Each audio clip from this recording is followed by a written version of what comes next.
¿Ahora me escuchan? Sí, doctor, ahora sí. Ya. Sí, doctor. Pero estoy con un despelote aquí con mi tablet. Está todo de cabeza, no sé qué ha pasado acá. Quédate tranquilo. Ya. Empezamos de nuevo.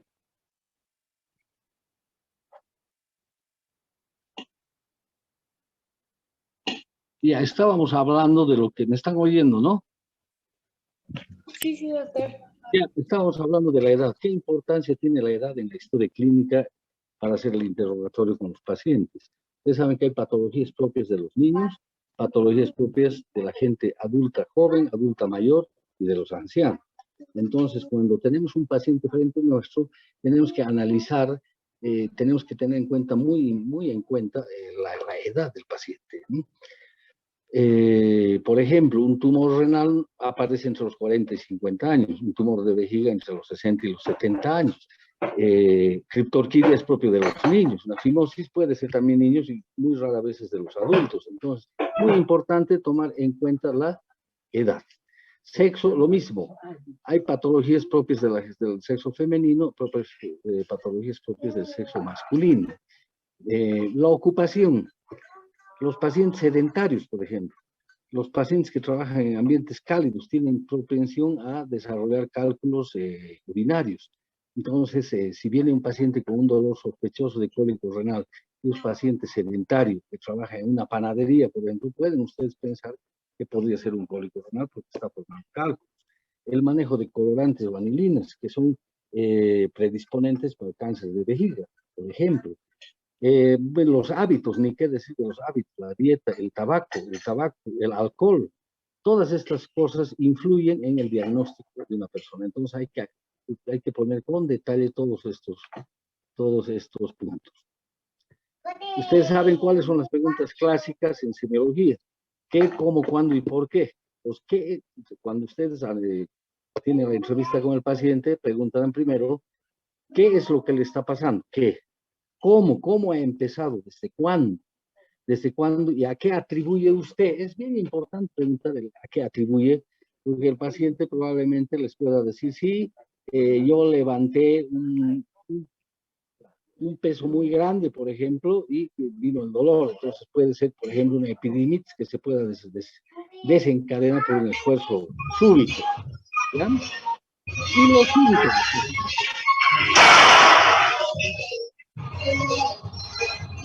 Me gustaría que ese sonido se vaya.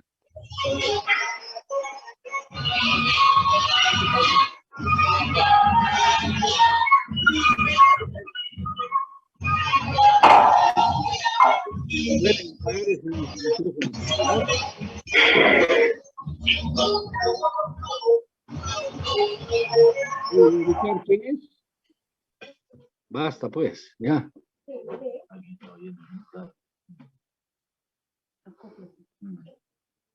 Bien, entonces, ¿qué síntomas?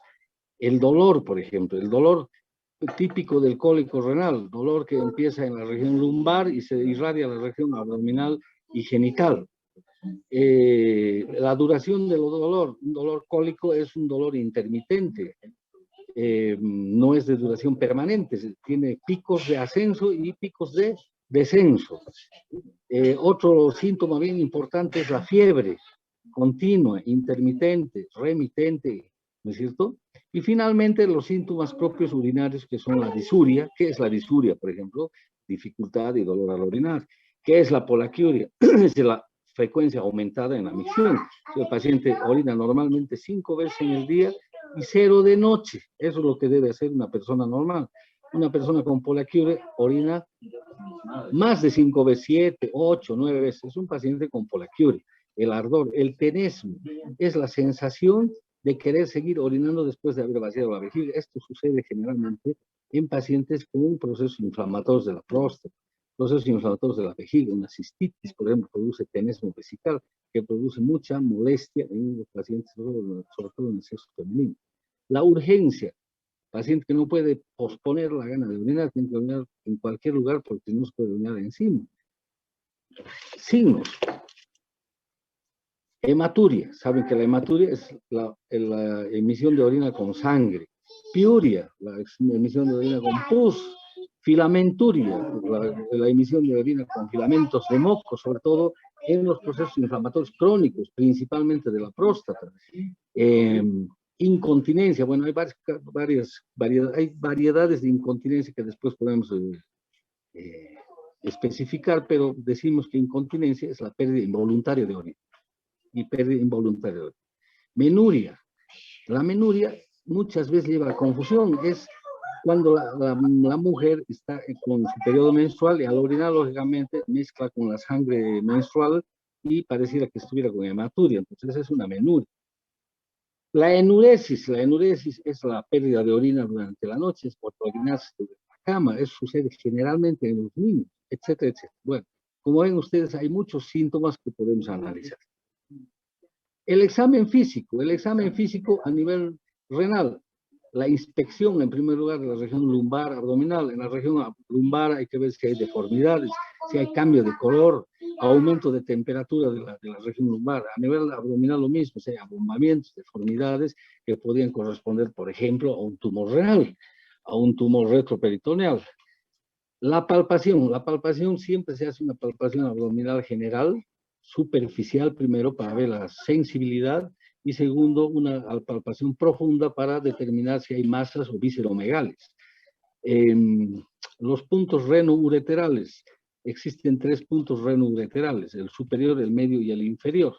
El superior corresponde a la unión pielo-ureteral. ¿Dónde está? Sí, a la unión pielo-ureteral. Y está ubicada en la línea subcostal, el borde costal, por un lado, y el borde externo del recto. Esto corresponde a los puntos superiores. El medio corresponde a la línea del recto con la línea bisiliaca, que corresponde este punto a la unión, al entrecruce de los vasos ilíacos de la ureter con los vasos ilíacos. Y finalmente el punto renoureteral inferior, que es la desembocadura del ureter. Estos tres puntos corresponden a 3 estrecheces fisiológicas del ureter, que son normales. La primera estrechez es la unión pielo-ureteral, segundo, el entrecruzamiento del ureter con los vasos ilíacos, y tercero, la desembocadura en la vejiga. Bueno, resulta que en estos 3 puntos es donde un cálculo puede quedarse atascado. Es bien importante tener en cuenta. Bien. Los puntos costolumbares y costovertebrales casi no los realizamos porque no tienen tanta especificidad. La percusión, lógicamente, si hay un abombamiento, sobre todo en la parte inferior del abdomen, hay que determinar si es una percusión, da un sonido mate. Uno puede pensar que hay un contenido sólido o contenido líquido. Esto sucede generalmente en los pacientes con retención urinaria aguda, donde hay un globo vesical. Y finalmente la auscultación, tratando de ubicar si la función intestinal está dentro de la normalidad. Bien, van a disculpar, hay un niño que quiere que le preste mi celular. Ustedes comprenderán que a veces los niños son inoportunos. El examen físico de la vejiga, lo mismo, inspección, sea abombamiento, sea globo vesical, la palpación y la percusión. Y la uretra. La uretra hay que inspeccionar siempre el meato, porque a veces los pacientes vienen con muchas dificultades para orinar y no es nada más y simplemente que una estenosis del meato. Entonces hay que ver siempre el meato, no hay que descuidarse de ese detalle. La palpación de la uretra, ver si hay sensibilidad, si está inflamada, si hay alguna cicatriz, alguna fibrosis en la uretra, o a veces un cálculo atravesado que puede estar produciendo la obstrucción urinaria. Esto a través de la piel se puede palpar.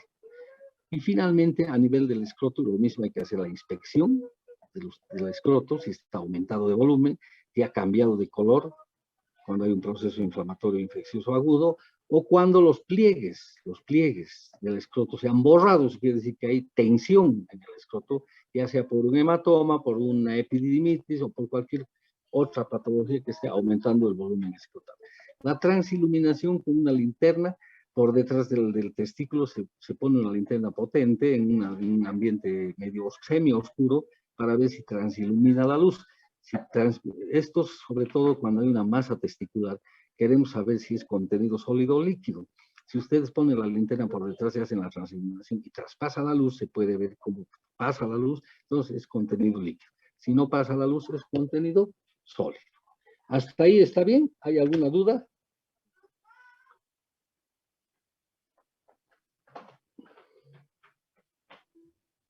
¿Están escuchándome?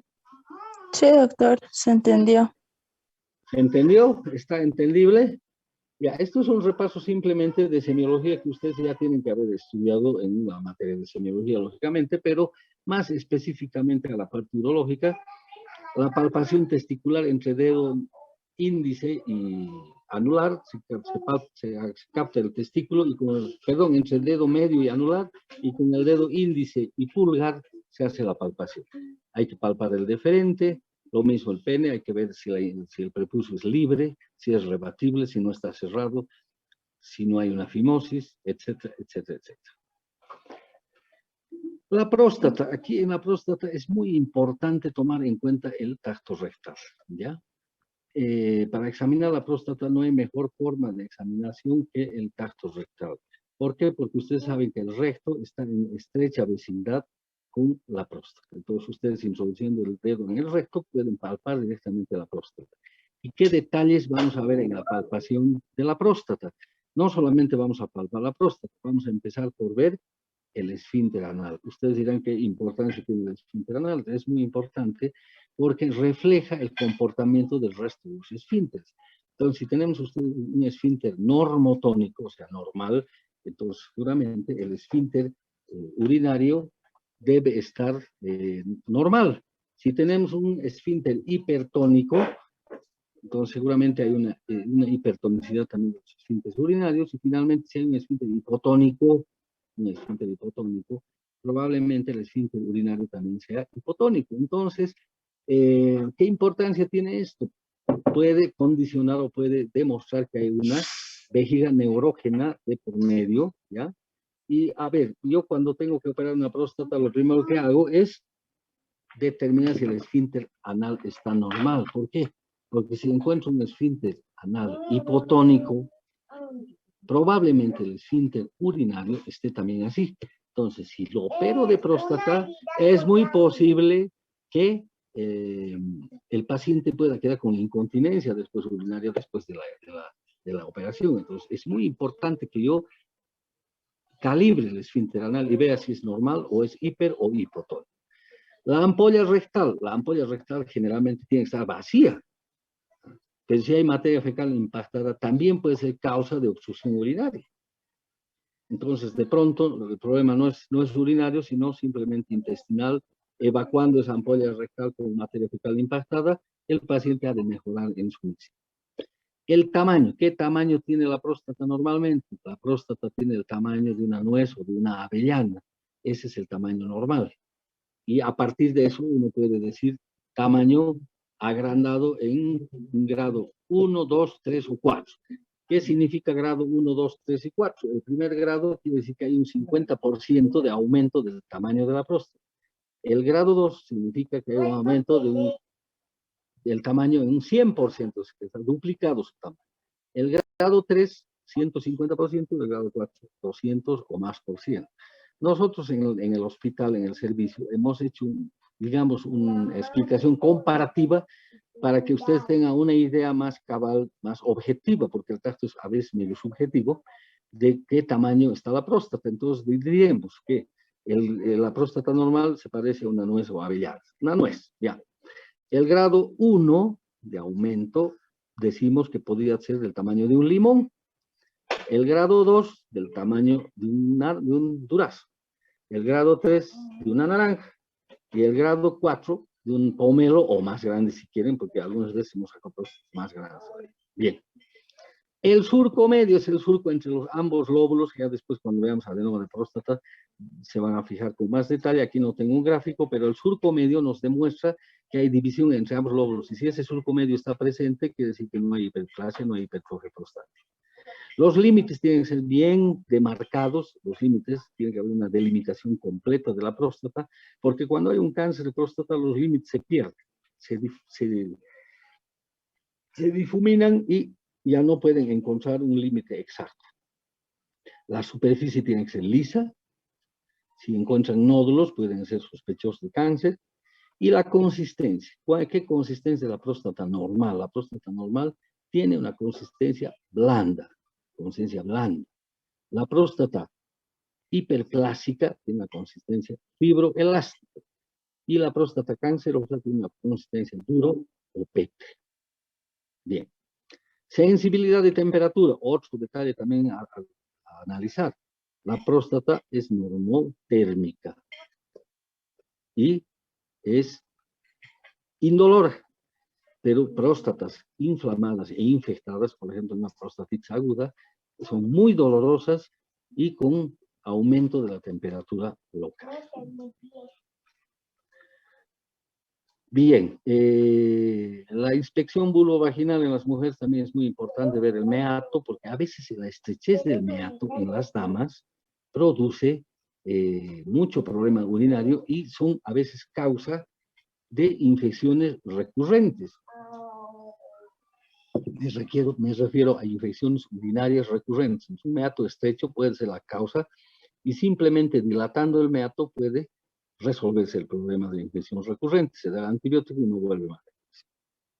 Palpación de la uretra, ver si está íntegra, si no hay alguna verruga, si no hay una cicatriz o un cálculo a veces enclavado, úlceras o verrugas en los labios de la vagina, ver si hay prolapso de la vejiga o del recto, si estos rectos que es propio de la gente multípara que ha tenido un debilitamiento de su piso pélvico y hace que la vejiga o el recto protruyan por la vagina.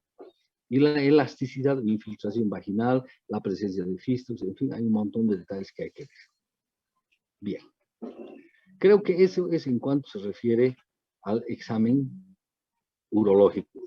El examen de orina es muy importante también a tomar en cuenta el aspecto. Ustedes saben que la orina es aspecto límpido, ¿no? Color amarillo claro, el olor es un olor sui generis, propio de la orina, y cómo proyecta el chorro de orina también es bien importante fijarse en el paciente. Otros exámenes complementarios, ya después haremos un perfil sanguíneo, sobre todo urea, creatinina, para determinar la función renal, el análisis de orina, el urocultivo si hay sospecha de examen de infección urinaria, el exudado uretral cuando hay alguna secreción purulenta que está saliendo por la uretra, etcétera, etcétera, etcétera. Y exploraciones radiológicas e instrumentales. Pero en todo esto lo vamos a ver en la clase práctica. Aquí simplemente es un bosquejo que les estoy dando. Y no se olviden un detalle muy importante. La ecografía hoy en día es un punto muy importante para el diagnóstico de las enfermedades urológicas. Y no solamente urológicas, todas las enfermedades.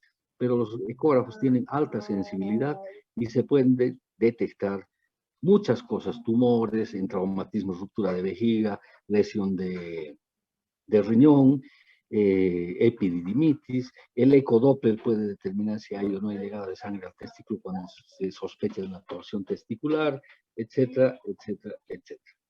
Entonces, este es un resumen muy apretado de lo que es la exploración urológica en urología. Si tienen alguna pregunta, estoy a su disposición.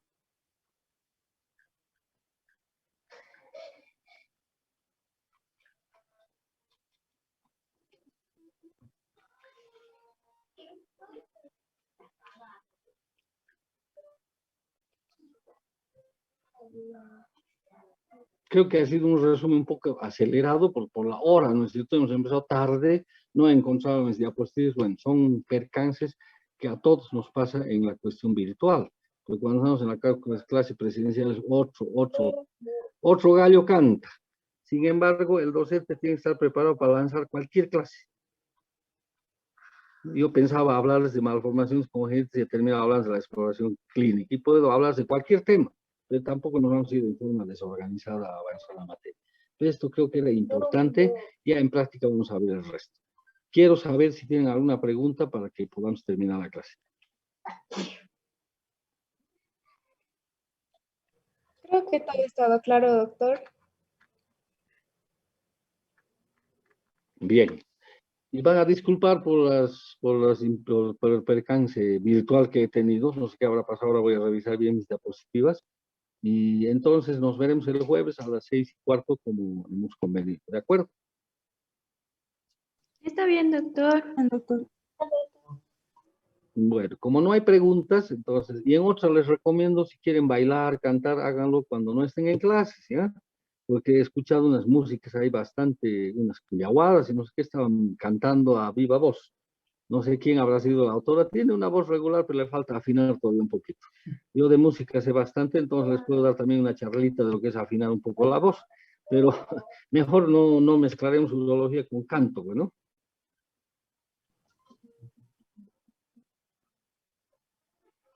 Bien, entonces, como no hay más que decir, me despido de ustedes con un abrazo, que tengan una buena noche y nos vemos el jueves, ¿ya?